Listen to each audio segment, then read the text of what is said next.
গত কয়েকদিনের বন্যায় ডুবে গেছে গাইবান্ধার 4টি উপজেলার অন্তত 70টি শিক্ষা প্রতিষ্ঠান। সাময়িকভাবে বন্ধ রয়েছে পাঠদান। শিক্ষার্থীদের নিরাপত্তা বিবেচনায় প্রতিষ্ঠানগুলো উঁচু স্থানে করার দাবি জানিয়েছেন স্থানীয়রা। আর ক্ষতিগ্রস্ত শিক্ষা প্রতিষ্ঠানগুলো দ্রুত মেরামতের আশ্বাস কর্তৃপক্ষের। গাইবান্ধা থেকে কায়সার প্লাবনের প্রতিবেদন। চারদিকে বেড়ে চলেছে পানি, তলিয়ে গেছে রাস্তাঘাট, বসতবাড়ি, শিক্ষা প্রতিষ্ঠান। এতে সাময়িক বন্ধ রয়েছে গাইবান্ধার 4টি উপজেলায় 70টি শিক্ষা প্রতিষ্ঠান।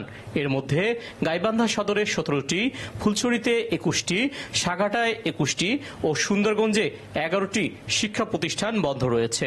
ঈদের একদিন পর থেকে ক্লাস করে আর করার পারতেছি না। আমরা চাই এই স্কুলটা উঁচু হোক। মাঠ, স্কুল, ক্লাস, নেপটিন এলে তামান ডুবে গেছে।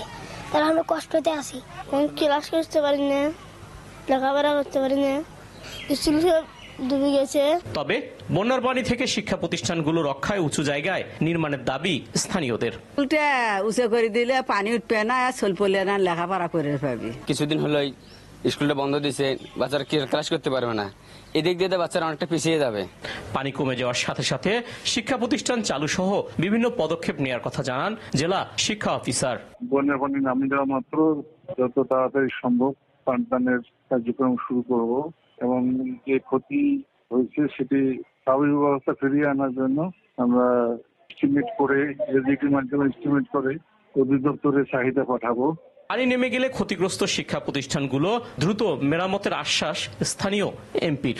দ্রুত নির্ধারণ করব কি কি ক্ষয়ক্ষতি হয়েছে এবং এই ক্ষয়ক্ষতিগুলো পুষিয়ে দেওয়ার জন্য যত ধরনের পুনর্বাসন কাজ রয়েছে সেগুলো আমরা ইতিমধ্যে সিদ্ধান্ত নিয়েছি। আমরা বন্যার পানি কমার সাথে সাথে যা যা দরকার সেগুলো বাস্তবায়ন ইনশাআল্লাহ।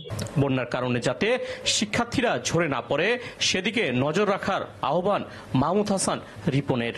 প্রতিবছর বন্যা আসলে এভাবেই বিভিন্ন শিক্ষা প্রতিষ্ঠানগুলো পানিতে নিমজ্জিত হয়ে পড়ে, বন্ধ হয়ে যায় লেখাপড়া কার্যক্রম। এসব শিক্ষা প্রতিষ্ঠানগুলো এখন উঁচু করার দাবি স্থানীয়দের। কায়সার প্লাবন, SA TV, গাইবান্ধা।